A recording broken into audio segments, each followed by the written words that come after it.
Lugabos, banwaan ng Diyos. Yes, marainagaman po, Father.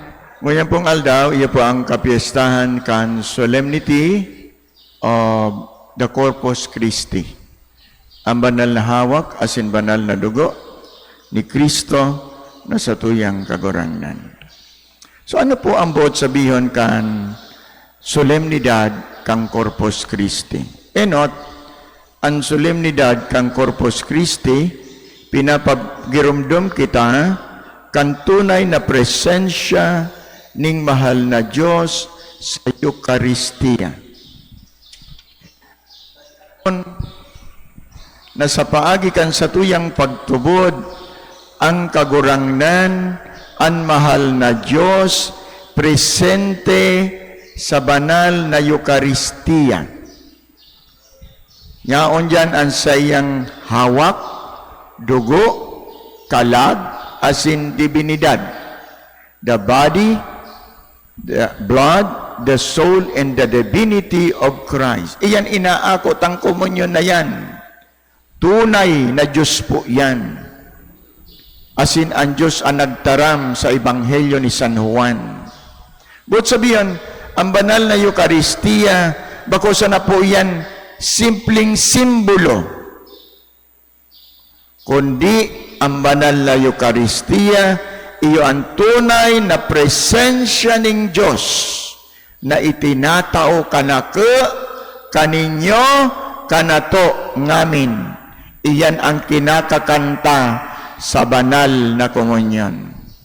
Buot sabihan palan mga tugang, ang kada Santa Misa na pinag-aatindiranta sarong oportunidad na tinatawag kita ning kagurangnan na magkaigwa kita ning personal encounter sa buhay na Diyos sa laog kang banal na Santa Misa. It is a personal encounter with the living Lord and the celebration of the Holy Mass. Every time na kita nagsisimba, na iinkwentro ta ang buhay na Diyos sa paagi kang banal na Eucharistia.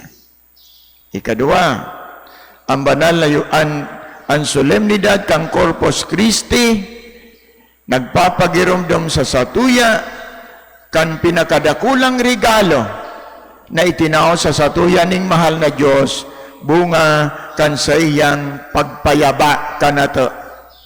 Asin ang banal na Eucharistiyang ini, ang Corpus Christi ini, bago sa Jesus mag-ako kan sa iyang kagadanan, itinaon niya po ang banal na Eucharistia. Tinugdas niya ang banal na Santa Misa bilang tanda kan sa iyang danay na pagkamuot sa tao. Danay na pagkamuot sa simbahan. Kaya ang banal na Eucharistia is the lasting sign of Christ's love to the church. Kaya pag nahihiling ta, nag-attend kita ng misa, namamatian ta ang tanda kan sa iyang daing sagkod na pagkamuot na iyo ang banal na Eucharistia. Asin ang banal na Eucharistia nagpapagirumdum sa satuya na ang mahal na Diyos danay nakaibahan niya to sagkod sa katapusan kan kinaban. Sagkod na magunaw ining mundo na ini na sa tuyang pinag-iirokan ang Diyos danay nakaibahan niya to. But sabihin palan mga tugang, ang banal na Eucharistia sarong pagpagirumdum na ang mahal na Diyos harani kanato. Asin ang mahal na Diyos, di kita pinagbabayaan, di kita pinagtatalikuran sa satuyang pagkabuhay sa panahon ng kaugmahan, kamunduan, kahilangan asing kagadanan. Yaon ang Diyos, kaibahan niya to. Harani ang Diyos sa satong pagkabuhay. Alagad ano daw tamay beses sa tahaw kan sa tuyang mga kahilangan, sa tahaw kan sa tuyang mga problema, nawawarang kita ning pagtubod asin paglaom sa mahal na Diyos sa Eucharistia. Ning huli, kita nakapokus sa helang, nakapokus sa problema. Daimang kita nakapokus sa banal na Eucharistia. Pero kung kita may mga kamatian, may mga problema, may mga helang, ang satuyang pagturuhok nakapokus sa Eucharistia, ang satuyang mga kahilangan na yan, magkakaigwa ning kusog, kaumaya na sin paglaom, ning ulita kita nagtutubod, na ang Diyos, harani sato, asin ang Diyos, day kita pinagbabayaan sa panahon ng mga problema, kadipisilan, ning satuyang pagkabuhay. So kaya danay kitang magtubod sa banal na Eucharistia.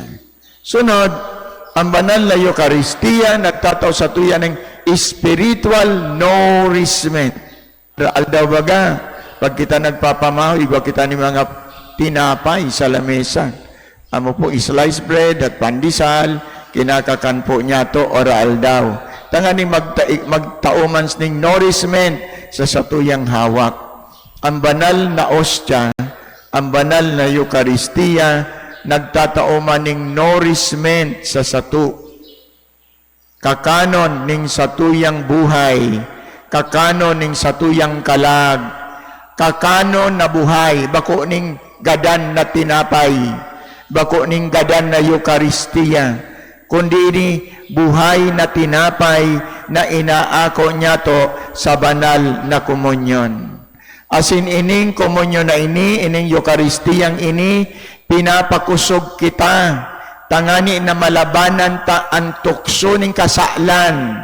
Iyo ini ang nagtatabang sa sato, tanganing nigaranta ang tentasyon kang kasaklan na may basis na huhulog kita, natitintarang kita kang kasaklan.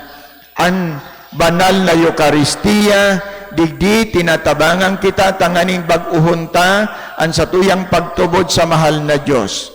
Magkaigwa kita ning hararom na relasyon sa satuyang kagurangnan na si Kristo na nagtubos sa to sa paagi kan pagdusay niya kan sa iyang buhay sa puon kang krus ning Kalbaryo.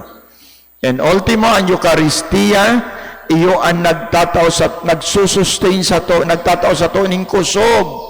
Tangani na padagos kitang magbaklay sa buhay na ini, pasiring duman sa buhay na dain kasagkoran. Iyo ini ang nagtatabang sa satuya araalda. And sunod, ang Eucharistia is the sacrament of unity. So buot sabihan, sa banal na Eucharistia, minaako kita ning saro sa nang kagurangnan. Sa banal na Eucharistia, we become one body of Christ. Saro kitang hawak ning mahal na Diyos. Asin sa banal na Eucharistia, inaapodang kitang makipag-ulian sa mga kaiwal niya to. We have to reconcile sa satong mga kaiwal. Inaapudan kita kan Eucharistia na magpatinawad-tawadan, asin magkaminuot-mootan sa lambang saro sa sato. Asin day kita makapagsasabi na tunay ko na ngayang inako ang Diyos sa banal na Eucharistia, kung an sa imong ugali, danay kang indiferente sa pangangaipo kan sa tuyang mga tugang na nangangaipo. So iyan ang challenge sa satuya kang banal na Eucharistia. Ang banal na Eucharistia na inaako ta sa altar every time we celebrate the Mass, bako sa nang pag-ako, kundi sinusubol kita sa misyon. Ang banal na Eucharistia, bako sa nang sambahon ta sa altar ning mahal na Diyos, kundi pinapagiromdom kita every time we receive Jesus and the Eucharist, pinapagiromdom kita ning kagurangnan na isabuhay ta ang inako niya tong banal na komunyon. Live out with Jesus that we receive in Holy Communion.